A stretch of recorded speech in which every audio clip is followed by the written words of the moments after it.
everyone, welcome. Andy Trice here, back again, and this time I want to share my latest creation. So this is a little bit different than my last two builds. This is actually a 3-string cigar box style guitar, and what's really interesting about this is that this is completely made of reclaimed wood, meaning the box here, I believe it's an oak veneer with a softer core, but like they're still cut really thin. And all the oak in the neck, so it's a multi-laminate neck, actually came from a piano that when a friend of mine was moving, they were getting rid of the piano, no one was there to take it, it was going to go to the garbage dump. And I asked him, I said, hey, would you mind if I take the piano and actually repurpose it, make other instruments out of it? And he said, yeah, so I was excited, and I've actually got a pretty cool breakdown of the video, which I'm about to share with you in a minute. But anyway, it's a cigar box style guitar. You can see I was able to save the logo from the piano, so you can see it's a W.W. Kimball and Company. This was on the board that was right above the keyboard. I've got a piezo disc underneath the saddle, that's underneath the top right here, with a volume, tone. The neck, so you can see the neck goes all the way through, but it's scooped, so the neck does not actually touch the soundboard here. So it gets a nice, nice resonant tone out of it. But it's a multi-laminate neck. There's oak, walnut, more oak, and you can see with an oak headstock with scarf joint, and then it's actually got a maple veneer on the back of it. Hardware is pretty cool on this one too. So these are vintage Grover tuners, probably from the 70s. This is Gibson style, they're USA made. My understanding from where I got these may have actually been from the Gibson factory. And I'm not sure if they were off of an old guitar or if they're new old stock. But anyway, they work fantastically for this. I actually got 6 of them, but they're all on the bass side, so it's not 3x3, and I've tried to use them for a different guitar, and they didn't fit 6 in a row headstock, so I was like, you know what, these are fantastic tuners, I can repurpose them, and I can make some cigar box guitars out of them. What's also pretty cool on here, I did some ink transfer on the wood, so we've got a nice floral pattern right here on the headstock, and also, let me see if I can share this, if you look closely, inside of the sound holes, so in here, and also in this one, you'll see the same pattern. So it's actually ink transfer before I glued it all together, so that it's got a nice pattern inside the sound holes. And then, little box corners prevent it from getting too beat up. And then probably one of my favorite parts of it is the tailpiece.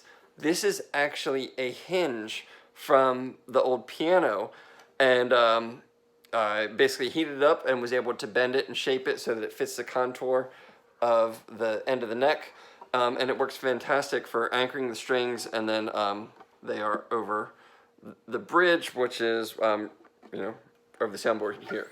So it's a 25-inch scale length. It's actually got a braced top, and it's surprisingly loud for the size of it. And let's see, what else? Anyway, so I'm getting ready to do another build video. Check it out, and I'm also going to play on this a little bit. Hope you enjoy it. So let me go ahead and turn this on.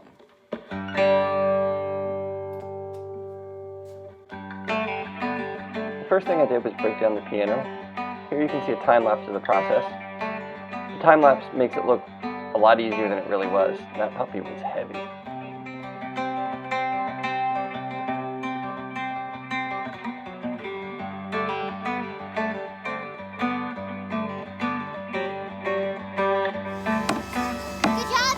I even had a little help from my kids. You guys are silly. Go, buddy. Next, I resawed the top and the back from that one piece that I salvaged. And then I glued together the box and glued together the multi-laminate neck. Here you can actually see the scoop in the neck underneath the soundboard. Then I went ahead and cut fret slots. This is a maple fingerboard. And then I went ahead and glued it all together. Here you can see I'm gluing the fretboard to the neck.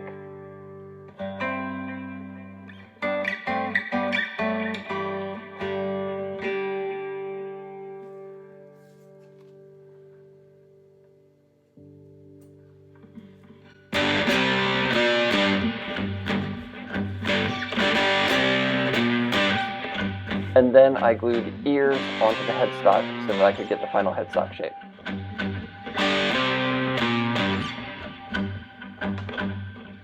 Here you can see I'm designing the headstock. I didn't want just the plain old straight headstock, which is common on a lot of cigar box guitars, but something more like you'd find in a normal 6-string. And then once that was all glued up, I went ahead and shaped the neck. This has got a fairly beefy neck for what it is, and the neck is actually thinner than the traditional 1.5 inches of a cigar box guitar because I wanted the strings a little bit closer together. Got a nice headstock shape, and got it. Here you can see how the neck is actually inset into the box. And then I went ahead and started shaping the tailpiece. This is a brass hinge from the piano, which I heated up and annealed, which made it pliable with a fair bit of effort, but I was still able to bend that and get it into the shape for the end of the neck. Then I installed fret markers. They are aluminum ring inlays filled with wood. Then level sanded the entire fretboard and installed the side dots. The side dots are again aluminum tubing, and in this case they are filled with an epoxy with a slightly glow-in-the-dark blue pigment. It doesn't glow as well as I'd like it, but I still think it looks really nice.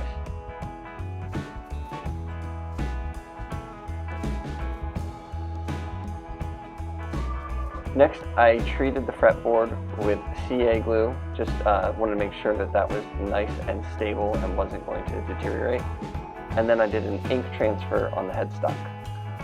You can see I even put my last name Trice on the back of the headstock.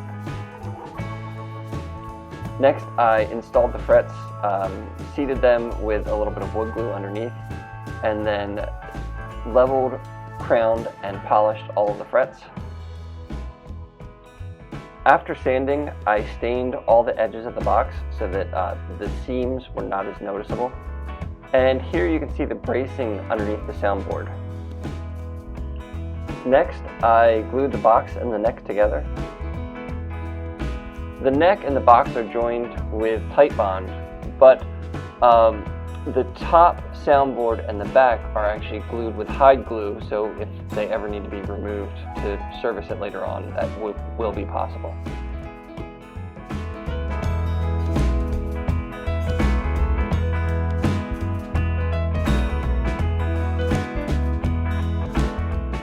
So next I wired up the piezo and the volume and tone pots. I went ahead and did this and installed it before gluing on the back because I wanted to make sure that it was actually in the right place and it was accessible. And then once that was ready, I glued it back on.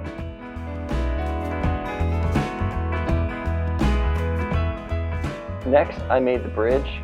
This is a piece of oak that I shaped on the sander.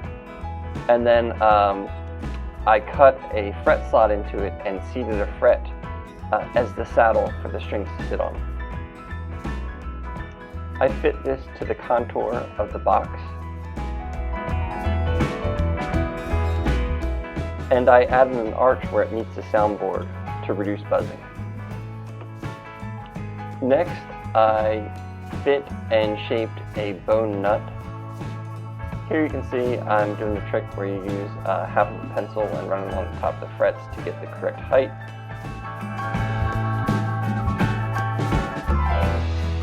Then I scuffed the entire box to get it ready for a coat of lacquer. I think I did this at either 320 or 400, and I preserved as much of the original piano finish as possible, and also preserved that logo from the front of the piano. At this point, the neck had already been finished with True Oil, so it's got a great feel. So I maxed off all the areas where I didn't want to overspray. And when that was all done, I went ahead and sprayed several coats of lacquer over the box.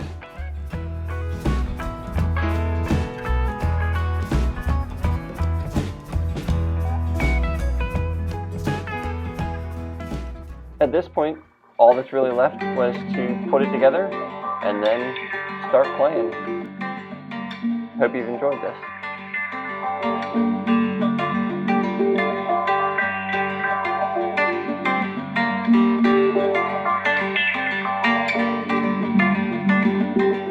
Once it was assembled, I had to do a complete setup. So I had to slot and fit the nut. I also had to adjust the height of the bridge by sanding it down quite a bit to get it to really play nice. But I'm really happy with how it turned out.